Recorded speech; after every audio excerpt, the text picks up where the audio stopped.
आप सभी को नमस्कार, सुप्रभात। सार्थक और अपने जॉब पॉइंट यूट्यूब चैनल आप सभी लोगों का हार्दिक स्वागत करता है। चैनल पर नए हैं तो चैनल को सब्सक्राइब करके वीडियो को लाइक कर दें, शेयर कर दें, बेल आइकन दबा कर रख लें ताकि जब भी हम वीडियो डालें आपको नोटिफिकेशन मिल जाए और आप उसे शेयर कर पाएँ। सबसे पहले हम बात करना चाहेंगे आप सभी लोगों के महत्वपूर्ण अपडेट्स की। उसके पहले आप सभी लोगों से विनम्र निवेदन है कि अधिक से अधिक संख्या में वीडियोज़ को शेयर किया करें और विद्यार्थियों को चैनल के साथ जोड़ें, क्योंकि ये चैनल सिर्फ अपडेट देने के लिए या आपको रोजगारपरक समाचार देने के लिए ही नहीं है, अपितु आपकी प्रतियोगी जीवन की समस्याओं के निराकरण हेतु जो कार्य करने होते हैं वो कार्य भी किए जाते हैं। आपकी कोई समस्या है तो आप हमारे व्हाट्सएप नंबर 830 32 72 282 इस व्हाट्सएप नंबर पर अपनी प्रतियोगी जीवन से संबंधित कोई भी समस्या हमसे शेयर कर सकते हैं। हम उसके लिए प्रयास करेंगे कि आपकी वो समस्या जल्द से जल्द निराकरित हो जाए। चलिए खबरों की शुरुआत कर लेते हैं। सर्वप्रथम अपडेट है आप सभी लोगों के यूपीपीएससी से, अर्थात उत्तर प्रदेश लोक सेवा आयोग से। लोक सेवा आयोग में विद्यार्थियों के एज रिलैक्सेशन का मुद्दा इस समय सर चढ़ करके बोल रहा है। सबसे बड़ी चीज़ ये है कि विद्यार्थी चाहते हैं कि उन्हें कम से कम 2 अवसर अतिरिक्त अवश्य मिले, ठीक है ना, और आरओ में उनको फॉर्म भरने का मौका मिले। और सबसे बड़ी चीज़ ये है कि इस पे सचिव महोदय भी एग्री हैं। आज हम सभी लोगों ने अध्यक्ष महोदय से मिलने का जो है समय लिया हुआ है और अध्यक्ष महोदय से उनके आवास पर या जहाँ भी वो सुटेबल मानेंगे, जहाँ पे समय देंगे वहाँ पे उनसे मुलाकात की जाएगी। अगर वो ऑफिस आए तो लोक सेवा आयोग में मुलाकात होगी, अदरवाइज़ उनके आवास पे मुलाकात होगी। सबसे बड़ी चीज़ ये है कि हम लोगों को जो मिलने का समय दिया गया है वो समय दिया गया है दोपहर के 1:30 बजे।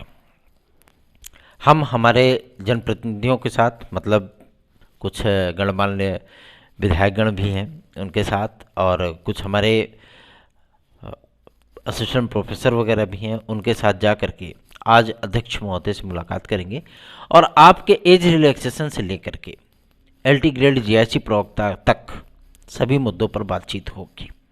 मैं आप सभी लोगों को इस बात के लिए आश्वस्त करना चाहता हूं कि आपका ये भाई आप लोगों के लिए जितने भी प्रयास कर सकता है वो सारे प्रयास आप लोगों के लिए बेहतरीन तरीके से किए जाते हैं। बस आप सभी लोगों से आशीर्वाद और स्नेह की अपेक्षाएं हैं। जितना अधिक स्नेह और आशीर्वाद आप हमें प्रदान करेंगे उतनी ही बेहतरीन तरीके से हम आप लोगों के लिए कार्य कर पाएंगे। अभी कल की तारीख में हम लोगों ने उत्तर प्रदेश लोक सेवा आयोग के सचिव महोदय से मुलाकात की और उनसे काफ़ी सारी जानकारियां हम लोगों को प्राप्त हुई। अब चूंकि अध्यक्ष महोदय ने ही अतिरिक्त अवसर दिए जाने की मांग और एज रिलैक्सेशन के संबंध में एक प्रस्ताव शासन को प्रेषित किया था, उस प्रेषित प्रस्ताव पर क्या रिएक्शन है शासन का, ये चीज़ें जानना भी अत्यंत आवश्यक है। इसलिए आप सभी लोगों से मैं जो बातें कहने चल रहा हूँ उन सभी बातों को आप लोग वीडियो में एंड तक बंद करके ध्यानपूर्वक सुनिए। आप लोगों के जो प्रमुख मुद्दे हैं वो नॉन बीएड को लेकर के हैं। बहुत से विद्यार्थी भाई बहन हमारे ऐसे भी हैं जो 2018 की कला की भर्ती में सम्मिलित थे एलटी ग्रेड की, और उनको नियुक्तियां नहीं मिल पाई, है ना। चाहे उसमें बीएफए के स्टूडेंट हों, चाहे टेक्निकल फाइन हो, चाहे प्रावधिक हों, सभी विद्यार्थियों की कुछ न कुछ समस्याएं थी। जिन विद्यार्थियों के बीएड प्लस ग्रेजुएशन थे उनको नियुक्तियां प्राप्त हो चुकी हैं, ठीक है ना, और कुछ विद्यार्थी अभी भी फंसे हुए हैं, चाहे वो बीएफए हो, टेक्निकल हो, फाइन हो, प्रावधिक हो।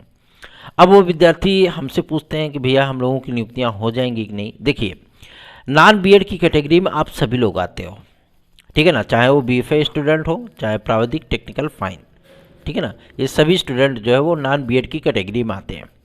कोई भी प्रोफेशनल डिग्री नहीं है, ठीक है, बीएड के समकक्ष कोई भी डिग्री नहीं है। और लोक सेवा आयोग की सबसे बड़ी समस्या यही है कि ये विद्यार्थी जो है वो किसी प्रकार से प्रोफेशनल डिग्री अर्थात बीएड के समकक्ष नहीं है। एनसीटीई से इसके बारे में पूछा गया था कि बीएड की समकक्षता के विषय में बताया जाए। एनसीटीई ने बीएड, एलटी, ठीक है, और विशिष्ट बीएड, दूरस्थ शिक्षा, इन 3-4 डिग्रियों के नाम लिए हैं, लेकिन बाकी डिग्रियों को उन्होंने कुछ भी नहीं कहा, ठीक है ना। तो बीएड की समकक्षता तो क्लियर हो गई। अब बीएड के समकक्ष ये तो माने नहीं जाते हैं, ठीक है ना, बीएड के समकक्ष तो माने नहीं जाते। अब समस्या इस बात को लेकर के आ रही है कि अगर बीएड के समकक्ष ये नहीं है तो टीजीटी और एलटी में विद्यार्थी अप्लाई कैसे करते हैं और टीजीटी में इन विद्यार्थियों का सिलेक्शन कैसे होता है। ध्यानपूर्वक सुनिएगा इस चीज़ को। अब समस्या इस बात को लेकर के आ रही है कि जो टेक्निकल फाइन प्रावधिक बीएफए आदि के ग्रुप हैं, मतलब जो इनके लिए एक्सपर्ट कमेटी बनाई गई थी शासन के माध्यम से, उन्होंने जो रिपोर्ट दी वो तो इनको पॉजिटिव रिपोर्ट दी, ठीक है ना, विद्यार्थियों के फेवर में दी। लेकिन अब समस्या इस बात को लेकर के आ रही है कि एनसीटीए ने कहा कि फुल्ली ट्रेंड, ठीक है ना, अगर प्राथमिक स्तर पे आप रख रहे हो, प्राथमिक और जूनियर लेवल पे आप डीएलएड और बीएड को रखिए, ठीक है। अगर आप हायर लेवल पे जा रहे हो तो आप बीएड को रखिए, एलटी को रखिए, अदरवाइज और कोई भी डिग्रियां इसमें वैलिड नहीं होंगी। और इसमें ग्रेजुएशन 50% लागू करिए। ये चीज़ें तो मतलब एकदम एग्जैक्ट हैं। धीरे धीरे करके पहले 2008-9 तक आप सभी लोगों को 1 वर्षीय बीएड मिलता था, ठीक है, 1 वर्षीय बीएड मिलता था। धीरे धीरे वो 2 वर्षीय बीएड में बदल गया, ठीक है ना। उसके बाद 3 वर्षीय आ गया, 4 वर्षीय आ गया। अब तो उनके इंटीग्रेटेड कोर्सेस हैं काफ़ी सारे, जो कि 4 वर्षीय 5 वर्षीय चल रहे हैं। ऐसा तो है नहीं कि 2 वर्षीय बीएड खत्म हो गया, अभी नहीं खत्म हुआ है, वो 2028 से खत्म होगा, ठीक है ना। तो ये चीज़ें आपकी चलने लगी। 1 वर्षीय बीएड समाप्त हो गया, किसी ने कोई विरोध किया नहीं किया, ठीक है। राजर्षि टंडन ओपन यूनिवर्सिटी जो उत्तर प्रदेश फाफामो सेक्टर एफ में है, शांतिपुरम में, वो शुरुआत से ही 2 वर्षीय बीएड कराता आया है, तो उसकी डिग्रियां तो हमेशा ही वैलिड रहेंगी, है ना। लेकिन अब समस्या इस बात को लेकर के आती है कि अगर बीएड के समकक्षता के आधार पर इन विद्यार्थियों ने ज्वाइनिंग की मांग की थी, एलटी ग्रेड की कला के विद्यार्थियों की, ठीक है ना, तो अब इनकी समकक्षता तो क्लियर हो गई, अब इनको नियुक्तियां कैसे मिले। तो हाईकोर्ट से एक आदेश आया, हाईकोर्ट से क्या आदेश आया कि टीजीटी की नियमावली लागू हो सकती किसमें, एलटी ग्रेड में। राजकीय विद्यालयों में टीजीटी की नियमावली को लागू किया जा सकता है, यह हाईकोर्ट ने अपने आदेश में कहा था। अब इसी मुद्दे को लेकर के विद्यार्थियों के मन में एक जो है आशा उम्मीद की किरण जाग उठी कि जाहिर सी बात है हम लोगों को रिलैक्स मिल जाएगा, है ना, हम लोगों को रिलैक्स मिल जाएगा, हम लोगों को नियुक्तियाँ मिल जाएंगी। अब चूंकि माध्यमिक शिक्षा सेवा चयन बोर्ड पूरी तरीके से भंग हो चुका है, उसकी नियमावली बदली जा चुकी है। शिक्षा सेवा चयन आयोग का जो ड्राफ्ट तैयार किया गया था उसमें एज को मैक्सिमाइज करने से लेकर के आपके टीजीटी और पीजीटी की अर्हताओं को ही चेंज कर दिया गया, नए तरीके से नए कलेवर में प्रस्तुत किया गया। उसमें अर्हताएं क्या हैं, सभी विषयों के लिए बीएड को अनिवार्य कर दिया गया, पहला।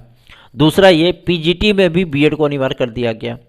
तीसरा ये एज को 21 से 40 वर्ष किया गया, लेकिन बाद में इसको क्या किया गया कि मतलब एज को जब मैक्सिमाइजेशन था उसको जो है वो रोक दिया गया कि नहीं ठीक है इसको चलने दीजिए, कोई दिक्कत नहीं, क्योंकि तदर्थ शिक्षकों को अप्लाई करना था।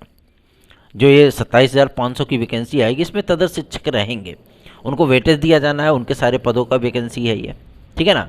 तो इन तमाम मुद्दों को लेकर के ये फाइनल सबमिशन हो गया माध्यमिक शिक्षा मंत्रालय के माध्यम से, ठीक है। अधिकारीगण भी जो बैठे माध्यमिक शिक्षा सचिव से लेकर के अपर सचिव तक, ठीक है, शिक्षा निदेशक से लेकर के उप निदेशक तक, ठीक है, संयुक्त शिक्षा निदेशक से लेकर के डीआईएस तक, जितने भी गणमान्य सदस्य बैठे सभी ने इस चीज़ का समर्थन कर दिया, ठीक। अब आपकी अर्हता तो बदलनी तय है, लेकिन एलटी ग्रेड में ये चीज़ें जो है राजकीय शिक्षक सेवा नियमावली क्या कहती है, वहाँ पे एक प्रशिक्षित शब्द है, ठीक ना, फुल्ली ट्रेंड, ये शब्द वहाँ पे आप सभी लोगों के लिए थोड़ा सा परेशानी क्रिएट कर रहा है। विद्यार्थियों ने मांग की थी कि इसमें संशोधन कर दिया जाए। संशोधन का प्रस्ताव शासन को प्रेषित भी किया गया है, लेकिन शासन ने अभी तक इस पर मंजूरी नहीं दी है, ठीक। अगर ऐसी परिस्थितियां होती हैं, कल सचिव महोदय ने एकदम स्पष्ट किया इस चीज़ को कि अगर इस पे क्लेरिफिकेशन हमको गवर्नमेंट की तरफ से मिल जाती है तो हम विद्यार्थियों को मौका दे देंगे। अगर यहाँ पे नियमावली चेंज नहीं होती है तो जाहिर सी बात है टीजीटी में भी नहीं होगी, ठीक है ना, क्योंकि हाईकोर्ट का आदेश है। इसमें हम समकक्ष शब्द को इस्तेमाल नहीं कर सकते क्योंकि 2018 में समकक्ष शब्द का इस्तेमाल किया गया था, और इसी बेस पे एलटी ग्रेड में कला विषय के अंतर्गत विद्यार्थी बीएफए फाइन टेक्निकल प्रावधिक ये सभी लोगों ने आवेदन कर दिया कि भैया जो टीजीटी की अर्हता है वही सेम टू सेम एलटी की अर्हता है, लेकिन उनको राजकीय शिक्षक सेवा नियमावली पता नहीं थी। राजकीय शिक्षक सेवा नियमावली में बीएड, विशिष्ट बीएड, एलटी यही 3-4 डिग्रियां सम्मिलित ही हैं, बाकी तो कोई नहीं है ना। समस्या आ गई सामने। और कुछ विद्यार्थियों को जो चीज़ें देखने के लिए मिली थी संगीत में कि विद्यार्थी कहते हैं कि संगीत से तो बीएड होता नहीं है, है ना। समस्या इस बात को लेकर के आती है, लेकिन वहाँ पे ऐसी कोई प्रॉब्लम नहीं थी। किसी भी स्ट्रीम में अगर आप बीएड हो तो आप संगीत पे अप्लाई कर सकते हो, कोई दिक्कत नहीं है, ठीक है ना। समस्या इस बात की नहीं थी, समस्या सिर्फ और सिर्फ इन विद्यार्थियों को लेकर के आ रही थी। टेक्निकल फाइन प्रावधिक बीएफए, ठीक है। राजकीय शिक्षक सेवा नियमावली एकदम स्पष्ट है, उसमें आप लोगों के नाम जो है वो सम्मिलित ही नहीं किए गए हैं, ठीक है। आपकी डिग्रियों को वैलिड बताया ही नहीं गया है, जबकि जो माध्यमिक शिक्षा सेवा चयन बोर्ड की नियमावली थी उसमें आप सभी लोगों की अर्हता में बाकायदा वो लिखा हुआ था, जिसकी वजह से आईजीडी बॉम्बे 8 जैसी छोटी डिग्री भी उसमें वैलिड थी। लेकिन अब ऐसी परिस्थितियां नहीं हैं, परिस्थितियां बदल चुकी हैं और गवर्नमेंट इसीलिए जो है इसमें परिवर्तन करना चाहती है, ठीक है ना। तो अभी आप सभी लोगों को इंतजार करना होगा। क्यों? क्योंकि अगर एलटी ग्रेड में कला विषय के अंतर्गत टेक्निकल फाइन प्रावधिक बीएफए ये सभी स्टूडेंट वैलिड हुए फार्म भरने के लिए, तो जाहिर सी बात है आप सभी लोगों को नियुक्तियां भी मिल जाएंगी। अदरवाइज अगर इन विद्यार्थियों को बाहर किया गया तो आप सभी लोग भी बाहर हो जाओगे, नल एलवाइंड हो जाओगे, इसमें कोई दिक्कत नहीं है, इसमें कोई संशय वाली बात नहीं है। मैं समझ सकता हूं कि आप सभी लोगों की ये सर्विसेज हैं, लेकिन सबसे बड़ी चीज़ ये है कि आप लोगों को जो रास्ते दिखाए गए थे उन रास्तों को लेकर के भी आप सभी लोग जागरूक नहीं हुए, आप लोग पंचुअल नहीं हुए, है ना। कोई व्यक्ति आप सभी लोगों के साथ जा करके आप लोगों के लिए जो है कार्य नहीं कर सकता। अगर वो आप उस पर भरोसा करिए, अगर वो कार्य कर रहा है आपके लिए तो जाहिर सी बात है आप उसको सपोर्ट करिए, लेकिन आप वो भी नहीं कर पाए। हमने बहुत सारे प्रयास किए थे आप लोगों के ज्वाइनिंग के लिए, लेकिन आप वो भी नहीं कर पाए। रही बात एलटी ग्रेड जीआईसी प्रवक्ता की, तो मैं आप सभी लोगों को बता दूं इसमें काफ़ी सारे संशोधन हुए हैं, चाहे वो परास्नातक में 50% का मामला हो, चाहे वो सब्जेक्ट कम्बिनेशन का मामला हो, चाहे वो आपके एलटी में सब्जेक्ट कम्बिनेशन का मामला हो, चाहे वो आपका सिलेबस की चेंजिंग की बात हो, ठीक है ना। तमाम चीज़ें हैं जो कि आपकी परिवर्तित हुई, इन सभी परिवर्तनों पर मेरी नज़र है ताकि विद्यार्थियों को किसी प्रकार की कोई समस्या ना हो। एलटी ग्रेड जीआईसी प्रवक्ता के संबंध में, पीसीएस में अतिरिक्त अवसर के संबंध में और आरओ एआरओ में ओवर एज हुए विद्यार्थियों को, भाई बहनों को मौका दिए जाने के संबंध में, खंड शिक्षा अधिकारी के विज्ञापन के संबंध में, आज तमाम इन मुद्दों पर चर्चा होगी अध्यक्ष महोदय के सामने। आप सभी लोग चैनल को अधिक से अधिक शेयर कर दिया करिए। चलिए आगे बढ़ते हैं। टीजीटी पीजीटी 2022 विद्यार्थी बहुत ज़्यादा परेशान होते हैं, उसके पहले हम बता देना चाहते हैं टीजीटी पीजीटी 2016-2021 के विद्यार्थी ध्यानपूर्वक सुन लें। आप सभी लोगों के लिए जो प्रयास हुए हैं उन प्रयासों में आपकी सफलता की दर 99.99% तक पहुंच चुकी है। आप चाहें तो हमारे साथ हमारी याचिका से जुड़ सकते हैं। 830 32 72 282 इस व्हाट्सएप नंबर पर आप सभी लोग हमारे साथ जुड़ सकते हैं।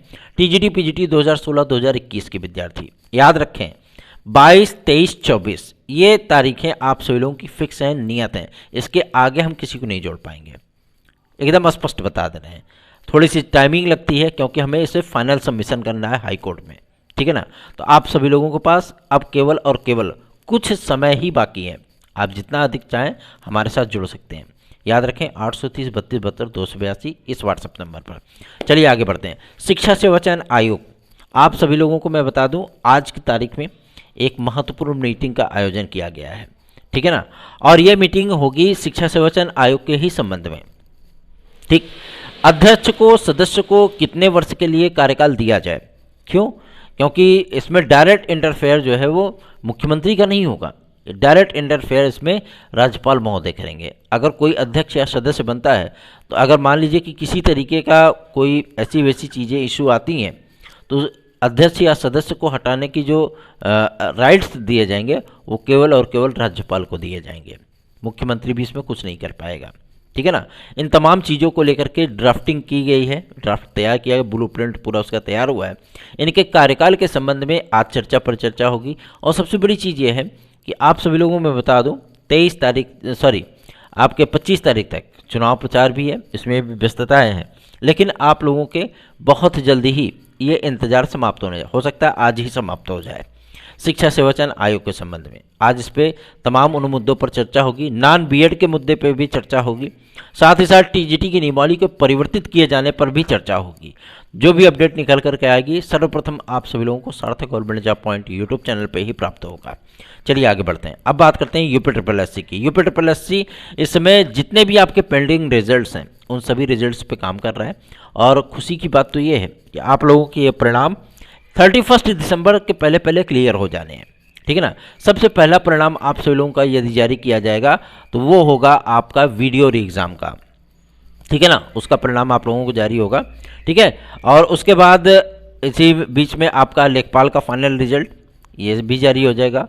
मुख्य सेविका की आंसर की ये भी आपकी नवंबर लास्ट तक आ जाएगी, ठीक है। और उसके बाद पीईटी का रिजल्ट भी आप सभी लोगों का डिक्लेयर होना है। उसके साथ साथ ही जो आपके पेंडिंग अन्य रिजल्ट्स हैं उन सभी रिजल्ट्स को डिक्लेयर किया जाएगा। तो आप लोग चिंतित बिल्कुल ना हो, बल्कि चैनल को सपोर्ट करना सीखें। चलिए आगे बढ़ते हैं। अब बात करेंगे आपके यूपी कांस्टेबल और यूपीएसआई को लेकर के। विद्यार्थी कहते हैं भैया आपने कहा था कि यूपीपीएससी 2 अवसर दिए जाने को लेकर के सहमत हो गया। जी हाँ, सहमत था, ठीक है ना, सहमत अभी भी है। सबसे बड़ी चीज़ यह है कि सचिव महोदय और अध्यक्ष महोदय की बातें अलग अलग हो जाती हैं, ठीक है ना। अब इस पर आज उनका भी राय मशवरा जान लिया जाए कि आखिर क्या चीज़ें हैं, क्योंकि हम लोगों ने 10 दिन पहले अप्लाई किया था अध्यक्ष महोदय के सम्मुख कि हमें मिलने का अवसर दिया जाए, और उन्होंने 10 दिन बाद जो है अवसर दिया है मिलने का। तो आज ये सारी चीज़ें क्लियर हो जाएंगी आप सभी लोगों के एज रिलैक्सेशन के संबंध में, ठीक है ना। तो चिंतित बिल्कुल ना हो, आप लोगों के लिए बेहतरीन कार्य किए जा रहे हैं, हमारी तरफ से भी और हमारी टीम के सदस्यों की तरफ से भी, ठीक है। और ऐसा भी नहीं है कि जो भी व्यक्ति थोड़ा सा प्रभावी होता है, जाहिर सी बात है वो अपनी एफर्ट का 100% इस्तेमाल करना चाहता है कि आप लोगों की सफलताएं सुनिश्चित हो सकें, आप सभी लोगों के जो प्रतियोगी समस्याएं हैं वो दूर हो सकें, ठीक है ना। तो आप लोग चिंतित बिल्कुल ना हो। हमारे नोट साथ चाहिए तो आप 830-32-72-282 इस व्हाट्सएप नंबर पर उसे प्राप्त कर सकते हैं। चलिए आगे बढ़ते हैं। अब बात करेंगे आपके सबसे महत्वपूर्ण मुद्दे को लेकर के जो कि संबंधित है यूपी कांस्टेबल और यूपीएसआई के लिए। यूपी कांस्टेबल और यूपीएसआई के लिए जो 2 वर्ष के एज रिलैक्सेशन की बात सामने आ रही है, आज इस पर भी चर्चा होगी, ठीक है ना। क्योंकि जो विपक्षी दल के नेता हैं माननीय श्री अखिलेश यादव जी, साथ ही साथ आपने आरएलडी के प्रधान अध्यक्ष को भी सुना होगा, ठीक है ना, उन्होंने भी इस चीज़ को कहा था। तो बसपा भी इस समय साथ दे रही है, ठीक है ना, कि एज रिलैक्सेशन विद्यार्थियों को प्राप्त हो जाए। तो आज इन तमाम मुद्दों पर चर्चा होगी। ये सारी चीज़ें क्लियर होने के बाद ही, फाइनल होने के बाद ही आप सभी लोगों का विज्ञापन जारी किया जाएगा। ये तो क्लियर है कि लगभग 9,800 पदों पर आप सभी लोगों का विज्ञापन होगा दरोगा भर्ती का, और 51,615 पदों का विज्ञापन होगा आपका यूपी कांस्टेबल का, ठीक है ना। तो अगर आप सभी लोग भी वर्दी पहन करके देश की सेवा, समाज की सेवा करना चाहते हैं तो आपके लिए ये भर्ती सबसे ज़्यादा महत्वपूर्ण है। एक महत्वपूर्ण अपडेट है रेलवे भर्ती बोर्ड के लिए, ठीक है। रेलवे भर्तियों में भी आप सभी लोगों को भी ये चीज़ें देखने के लिए मिलने वाली हैं। तकरीबन 3.25 लाख पदों का विज्ञापन आपको विभिन्न सेक्टरों से देखने के लिए मिलेगा, ठीक। तो चिंतित बिल्कुल ना हो, बल्कि आप लोगों को एक महत्वपूर्ण अपडेट ये भी मैं देना चाहता हूँ। बीएड विद्यार्थियों को लेकर के कल हम सभी लोगों ने लगातार केंद्रीय मंत्रियों को ज्ञापन प्रेषित किए हैं ईमेल के माध्यम से, और गवर्नमेंट इस बात पे भी चर्चा कर रही है कि आपका छत्तीसगढ़ और मध्य प्रदेश का इलेक्शन देखने के बाद, क्योंकि इसका इम्पैक्ट देखना चाहती हैं, ठीक है ना, उसके बाद आप सभी लोगों को बहुत जल्दी ही अध्यादेश बीएड मामले पर देखने के लिए मिलेगा, ठीक है ना। क्योंकि काफ़ी सारी चीज़ें वो कन्फ्यूजन वाली हैं, और सारी चीज़ें एनसीटीए ने लिखित रूप में एमएचआरडी को दे दिया है। तो बीएड विद्यार्थियों को सम्मिलित किए जाने पर हम लोगों का प्रयास लगातार जारी है, और सबसे बड़ी चीज़ यह है हम लोगों को सफलता अवश्य मिलेगी। बस आप लोग सहयोग करते रहिए, जितना अधिक सहयोग करेंगे उतना ही बेहतरीन परिणाम हम आप सभी लोगों के लिए लेकर के आ पाएंगे। हमें पूरा यकीन है कि आप सभी लोग हमारे साथ जुड़ेंगे, अधिक से अधिक संख्या में जुड़ेंगे, और अधिक से अधिक अपना स्नेह और आशीर्वाद हम पर बरसाएंगे। धन्यवाद। आप सभी का दिन शुभ हो।